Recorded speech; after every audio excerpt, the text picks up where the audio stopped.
Hi, I'm Stewart Spinks and welcome to episode 95 of my podcast, Beekeeping Short and Sweet. This week I've been back at the workshop getting stuck into some more cleaning jobs, had a really interesting meeting with fellow bee farmers, and just yesterday suffered the torture of the dentist's chair. So stay tuned for more beekeeping chat, followed by a few blood-curdling screams as the drill bit bites home.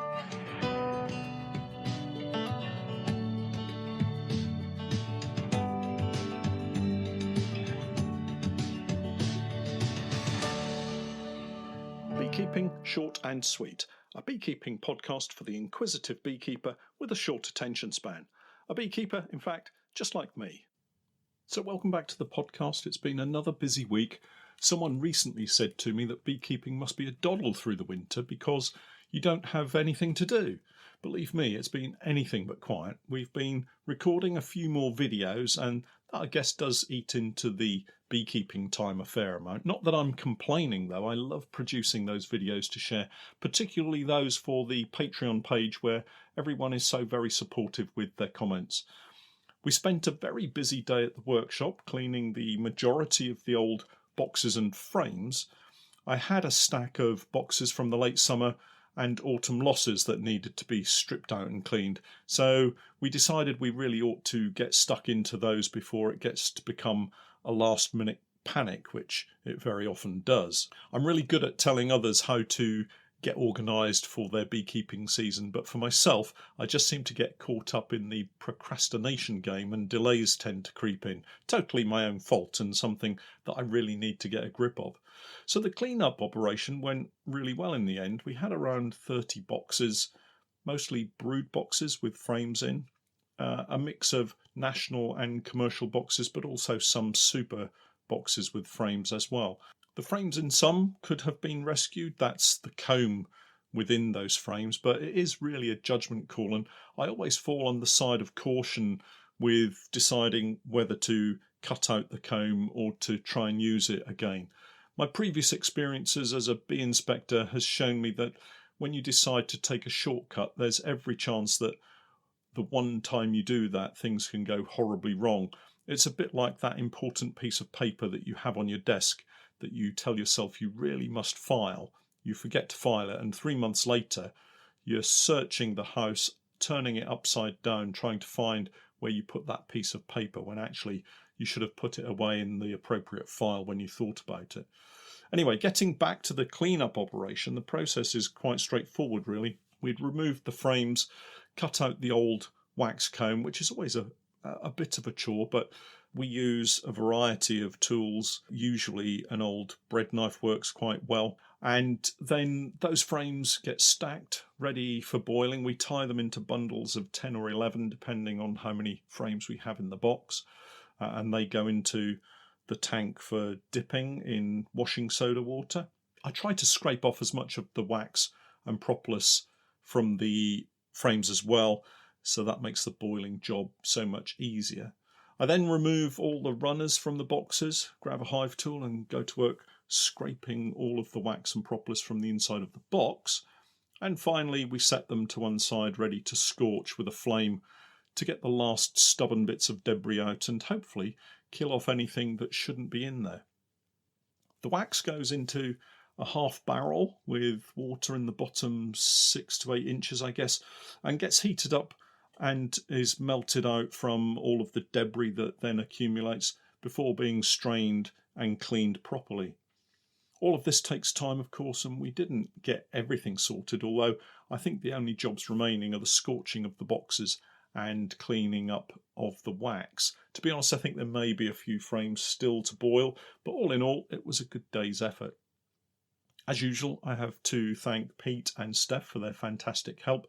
We tried to shoot a time-lapse video of the entire event, which I've posted to the Patreon page.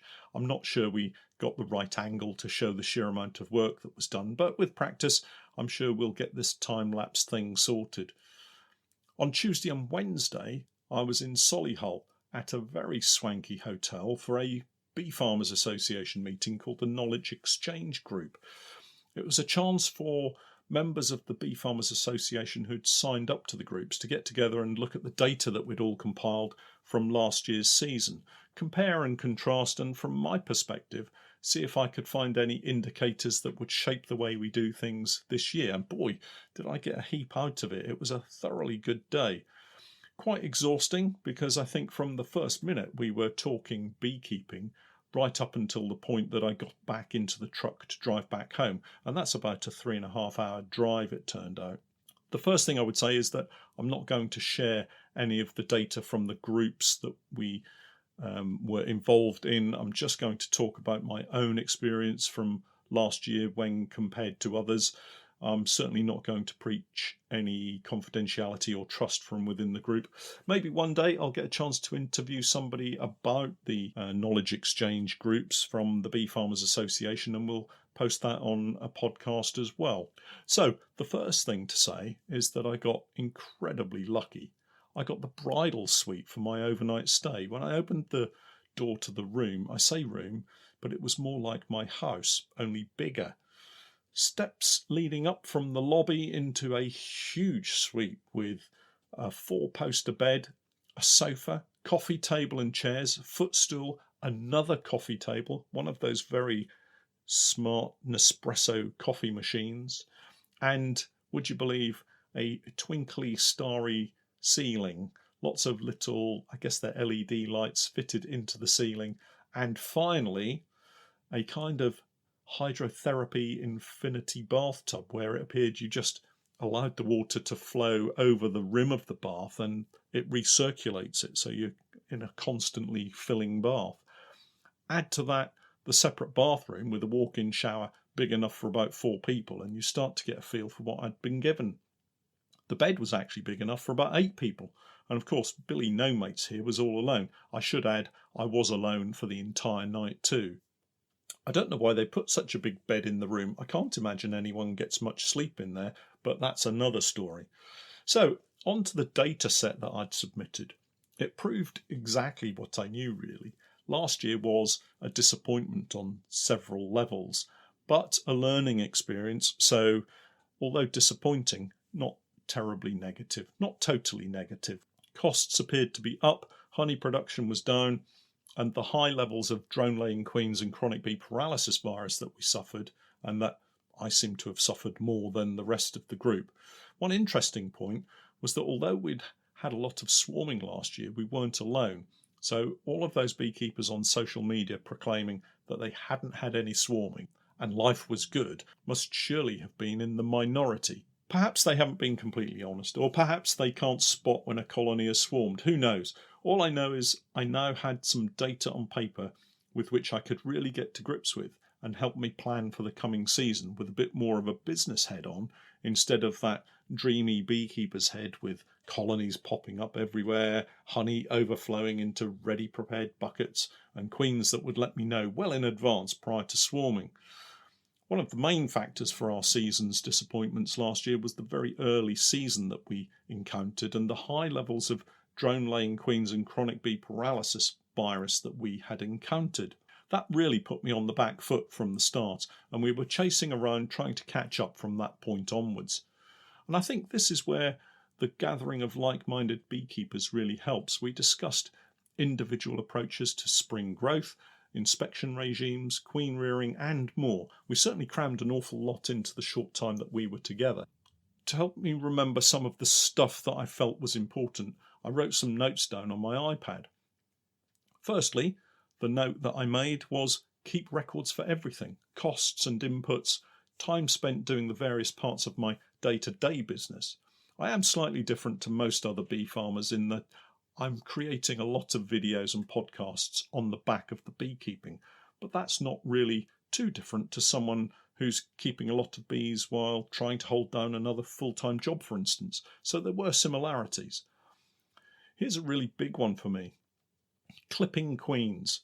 Something I've only ever tinkered with in 1 or 2 colonies, but something that seems to give a lot of bee farmers the opportunity to have an extra day or 2 if the weather is bad or something gets in the way of a 7-day inspection routine. I have to say it's something I've not been keen to do, and we'll have to make a decision over the first few inspection days of this new season as to whether I'm going to do it or not. The process, for those of you that aren't aware, involves clipping a small portion of wingtip from one wing of the queen, and this means she's unable to fly. A bit like clipping the flight feathers of poultry you might keep in your back garden to stop them flying away, I guess. If the colony swarms, the old queen is unable to fly away with the swarm, and so the swarming bees head back to the hive and you don't lose that initial swarm. Either the old queen finds her way back into the hive by climbing up the hive stand, or more usually, she'll be found in a puddle of bees on the ground somewhere near the hive. This allows a slight delay in inspections, as I mentioned, but they still need inspecting, otherwise you run the risk of virgin queens emerging and multiple swarms leaving the hive until all you have left is a cupful of bees and an empty hive. Queen rearing was another really interesting topic, as so many people raise queens in some very different ways.